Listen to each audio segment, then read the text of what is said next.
पिछले क्लास में हमने आपको electric field, electric potential, torque और work done during the rotating dipole, dipole moment, ये सब हम बताए थे। आज हम इलेक्ट्रिक फील्ड इंटेंसिटी निकालना चाहते हैं ड्यू टू डायपोल मोमेंट। मतलब इलेक्ट्रिक फील्ड इंटेंसिटी, देखिए electric field intensity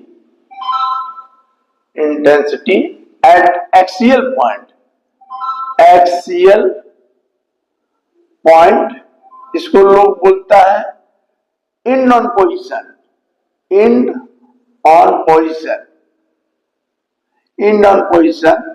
due to dipole. तो इलेक्ट्रिक फील्ड इंटेंसिटी हम आपको बताए थे कि कहीं पर निकालना था। इलेक्ट्रिक फील्ड इंटेंसिटी का फॉर्मूला बताए थे Q/4πε0 r²। पोटेंशियल का बताए थे Q/4πε0 r। रिलेशन बताए थे इलेक्ट्रिक फील्ड और पोटेंशियल में, तो इसको कहते हैं पोटेंशियल ग्रेडियंट। तो पिछले क्लास में हम ये सब बताए थे। अभी हम जो कैलकुलेट करेंगे electric field intensity at axial point, इसी को कहते हैं इंड ऑन पोजीशन। तो इंड ऑन पोजीशन होता है, ब्रॉड ऑन पोजीशन होता है, और एक होता है electric field intensity at any point. तो आज तीनों हम डिस्कस करेंगे। थोड़ा थोड़ा आइडिया आपको हम देते हैं, सब किताब में रहती है। जैसे ही डायपोल, तो डायपोल क्या होता है? A pair of equal and opposite charge, इसका डिस्टेंस 12 मान लीजिए, 12 होता ही है। डायपोल मोमेंट होता है, P से इंडिकेट करते हैं, तो Q इंटू 12 होता है, ये डायपोल मोमेंट होता है। अब रही सवाल कि इसका टोटल लेंथ 12 है और इसको कहते हैं एक्सियल पॉइंट। किसी भी पॉइंट पर कैलकुलेट करना है, तो किसी भी पॉइंट पर कैलकुलेट करना है तो सेंटर से इसकी दूरी क्या होगी? तो यहाँ इस सेंटर है, मान लो इसका, तो यहां से दूरी मान लीजिए आप r, ठीक है। तो ये दूरी r हो गया। तो हम पहले बताए हैं कि इलेक्ट्रिक फील्ड इंटेंसिटी कहीं भी कैलकुलेट करना होगा तो you should place a unit positive charge at that this point. इस पॉइंट पर बैठाएंगे यूनिट पॉजिटिव चार्ज, और यहां पर लिखेंगे क्या कि देखिए अब क्या है, इस पर यूनिट पॉजिटिव चार्ज बैठा है, तो इसके चलते जो फोर्स लगेगा, माने इलेक्ट्रिक फील्ड इंटेंसिटी होगा, उसका वैल्यू क्या होगा? मान लो देखो electric field intensity at P due to positive charge, इसके चलते हम लिए। तो आप सोचिए कि यूनिट पॉजिटिव चार्ज है, एक पॉजिटिव चार्ज है, तो क्या होगा? रिपल्सन। तो रिपल्सन किधर होगा? इधर जाएगा, तो इसका डायरेक्शन इधर होगा, P2 Q हो जाएगा। अब रही यहां से, तो यहां से दूरी इसका क्या होगा? तो देखिए टोटल दूरी है r में से E 12 है, तो EL हो गया। देखिए EL हो गया, आधा L हो गया और आधा EL हो गया। हमको दूरी निकालना रहता है फॉर्मूला में, क्योंकि इलेक्ट्रिक फील्ड इंटेंसिटी जब हम कैलकुलेट करते थे तो Q/4πε0 r² लिखते थे। तो यहाँ पर r क्या हो जाएगा? तो ये पूरा दूरी r है, ये पूरा दूरी r है, r में से L हट गया, तो ये हो गया r माइनस L। समझ गए? तो ये दूरी हो गया r माइनस L। तो electric field intensity at P due two plus Q charge क्या होगा? तो डायरेक्ट लिख दीजिए Q/4πε0, इसका 1 है, इंटू दूरी क्या हो जाएगा? तो r माइनस 1 L का होल स्क्वायर। ये हो गया इलेक्ट्रिक फील्ड इंटेंसिटी E1 लिख दिए due two plus Q charge. इसकी डायरेक्शन क्या होगा? तो देखिए P था, तो इसको मान लीजिए Q की ओर, एलोंग PQ, ये हो गया। इसके चलते अब इसी पॉइंट पर, इस पॉइंट पर हमको कैलकुलेट करना है electric field intensity eight minus Q charge. तो सोचिए कि इस पर यूनिट पॉजिटिव चार्ज बैठाए हैं, ये माइनस है, ये प्लस है, तो इसकी डायरेक्शन क्या होगा, अट्रैक्शन। तो अट्रैक्शन तो इधर P इधर R कर दीजिए, मान इस डायरेक्शन में होगा R, तो इसमें क्या होगा, उसी तरह इलेक्ट्रिक फील्ड इंटेंसिटी लिख दीजिए, यहां पर लिख दीजिए due to minus Q charge. तब माइनस क्यू चार्ज के लिए क्या होगा, E2 बराबर क्यू, माइनस नहीं लिखाता है, याद रखिएगा, कभी भी इलेक्ट्रिक फील्ड इंटेंसिटी जब निकालते हैं तो माइनस नहीं कंसीडर करते, जबकि पोटेंशियल में प्लस माइनस कंसीडर करेंगे। तब देखिए ये हो गया, अब इसकी दूरी क्या होगा, अब मैं इसके चलते निकालना है, तो यहां तक R और R में ही L जुड़ जाएगा, तो क्या हो जाएगा 4 pi epsilon 0 R plus L का whole square along Q R, मानिए इसको P है तो P R along P R हो जाएगा।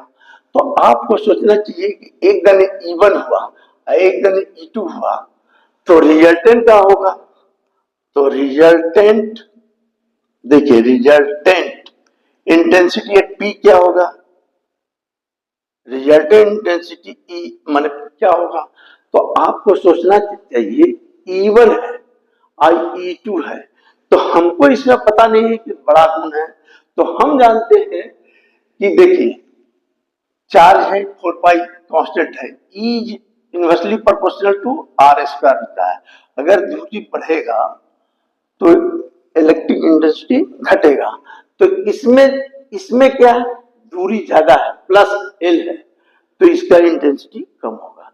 इसमें कांस्टेंट है, is inversely proportional to R square होता है, अगर दूरी बढ़ेगा तो इलेक्ट्रिक इंटेंसिटी घटेगा, तो इसमें क्या है, दूरी ज्यादा है प्लस एल है, तो इसका इंटेंसिटी कम होगा। इसमें कम है यानी E1 बड़ा होगा, E1 बड़ा होगा E2 से, तो इसलिए रिजल्टेंट क्या होगा। आप वैसे भी जानते हैं कि अगर वेक्टर में बोले कि एक पॉइंट पर दो फोर्स लगा हुआ है, दो फील्ड लगा हुआ है, तो जो बड़ा है उसमें छोटा घट जाएगा। अब कैसे घटेगा तो आपको हम बता दीजिए, बहुत लोग बच्चे लोग छोटा गलती कर देते हैं, कभी इसमें से घटा देगा तो रिजल्ट नहीं आएगा। आपको घटाना है इधर, देखिए न्यूमरेटर में वैल्यू ज्यादा है तो इसका वैल्यू कम होगा, ई कम है तो ई बड़ा है, ई बड़ा होगा तो E1 बड़ा E2 लिखे हैं, तो रिजल्टेंट हो गया E1 माइनस E2। अब देखिए E1 का मान क्या है, 4 पाई एप्सिलॉन 0 क्या है, R माइनस एल का whole square minus Q by 4 pi epsilon 0 R plus L का होल स्क्वायर।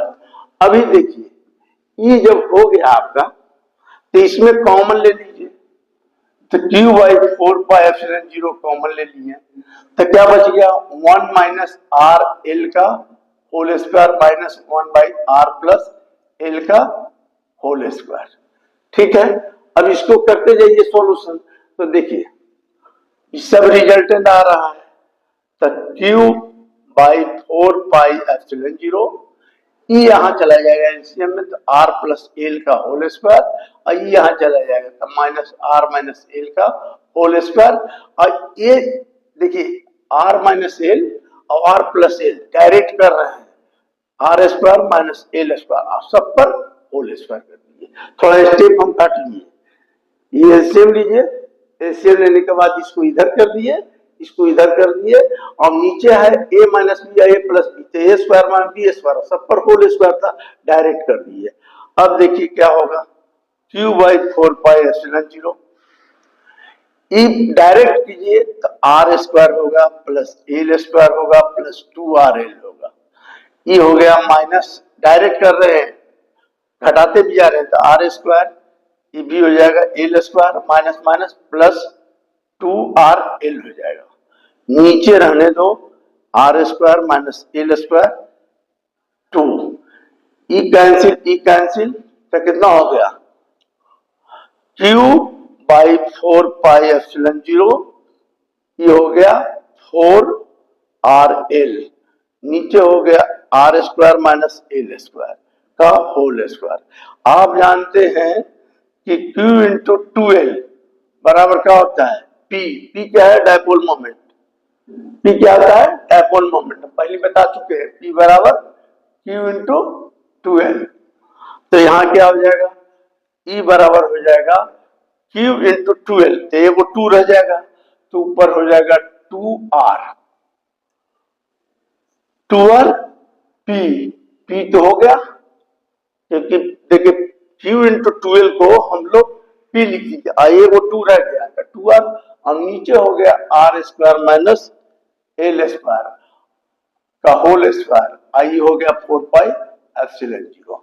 अब देखिए, अब यहां पर क्या है कि आर स्क्वायर केस है कि आर स्क्वायर बहुत बड़ा है एल स्क्वायर से, एल स्क्वायर, आर स्क्वायर बहुत बड़ा है एल स्क्वायर से, तो एल स्क्वायर की टेकन एज ए निग्लिजिबल, उसको खत्म कर देते हैं, तो L square taken as negligible ले लिए, तो रिजल्ट क्या आ गया?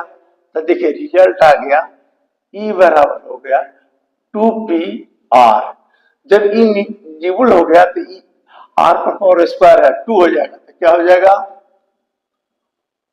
R4 कट गया, तो कितना आ गया रिजल्ट? E इक्वल टू हो गया 2p by 4 pi epsilon 0 RQ।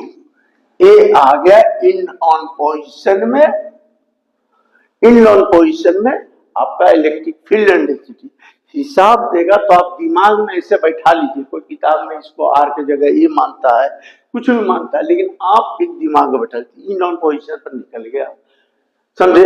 अच्छा मान लीजिए कहेगा पोटेंशियल निकालने इन नॉन पोजीशन पर, तो निकाल दीजिएगा पोटेंशियल भी, क्योंकि इसके चलते देखिए अभी इसको मिटाते हैं, देखिए आपको देखिए अब कह दिया कि इलेक्ट्रिक फील्ड हम निकालेंगे इंटेंसिटी, पोटेंशियल भी बोल दिया, तो पोटेंशियल कहेगा, तो आप पोटेंशियल में क्या जानते हैं? पोटेंशियल का फॉर्मूला होता है, देखिए V1 बराबर क्या होता है? Q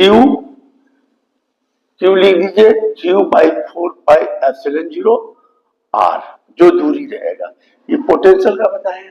अब इस पर पोटेंशियल जो होगा, देखिए इस पर जो पोटेंशियल होगा, अभी डायरेक्शन नहीं, अब देखिए पोटेंशियल कहेगा तो इसके चलते क्या लिखेंगे? तो इसके चलते पोटेंशियल लिखेंगे, देखिए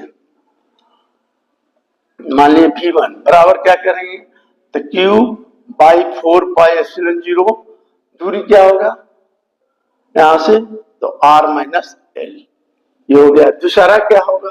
तो दूसरा माइनस है, तो हम बोलेंगे पोटेंशियल जब भी कैलकुलेट करना रहेगा तो माइनस कर सकते हैं, तो ये हो जाएगा minus Q by 4 pi epsilon 0 R plus L। इसमें क्या अगर रिजल्ट, पोटेंशियल क्या होता है? सम ऑफ